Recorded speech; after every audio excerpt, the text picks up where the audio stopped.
সংবিধানের পঞ্চদশ সংশোধনীর কিছু অংশ অবৈধ ঘোষণা করে রায় দিয়েছে হাইকোর্ট। এতে তত্ত্বাবধায়ক সরকার ব্যবস্থা ফেরানোর সুযোগ তৈরি হয়েছে বলে জানিয়েছেন রিটকারীর আইনজীবী।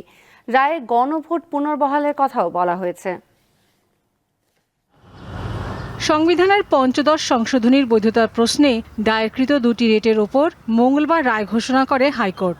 বিচারপতি ফারাহ মাহবুব ও বিচারপতি দেবাশিস রায়চৌধুরী দ্বৈত বেঞ্চ এ রায় ঘোষণা করে। রায় ঘোষণার পর সাংবাদিকদের রিটকারীর আইনজীবী জানান, আগামী নির্বাচনে তত্ত্বাবধায়ক সরকার ব্যবস্থা ফেরাতে একটা প্রতিবন্ধকতা দূর হয়েছে। আজকে পঞ্চদশ সংশোধনী যেহেতু বাতিল হলো, সংসদের মাধ্যমে তত্ত্বাবধায়ক ব্যবস্থাকে যে বাতিল করা হয় সেই প্রতিবন্ধকতাটা আমরা আজকে পার হয়ে আসলাম। কিন্তু আমাদেরকে এখনো বিচারপতি খায়রুল হকের নেতৃত্বে যে রায়, সেটার পুনর্বিবেচনা এবং সেটা পরিবর্তিত হতে হবে তত্ত্বাবধায়ক সরকার ব্যবস্থা ফিরে আসার জন্য। বাকি বিধানগুলোর বিষয়ে সিদ্ধান্ত নেয়ার ভার আগামী জাতীয় সংসদের ওপর ছেড়ে দিয়েছে আদালত।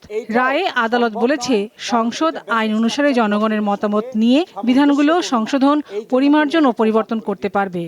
এর বাইরে যে সমস্ত বিধান সংবিধানে অ্যাড করা হয়েছিল পঞ্চদশ সংশোধনীর মাধ্যমে, এগুলোকে আদালত বলেছেন পরবর্তীতে নির্বাচিত পার্লামেন্ট এসে যে অংশগুলোকে ভালো মনে করবে সেগুলোকে রাখবে, যে অংশগুলোকে ভালো মনে করবে না পার্লামেন্টের উপর ছেড়ে দিয়েছেন। আওয়ামী লীগ নেতৃত্বাধীন সরকার 2011 সালের 30 জুন জাতীয় সংসদে পঞ্চদশ সংশোধনী পাশ করে।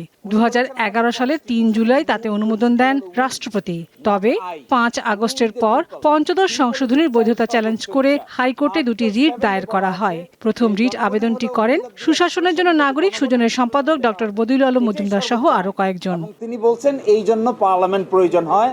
লাবণী গুহ, দীপ্ত সংবাদ, ঢাকা।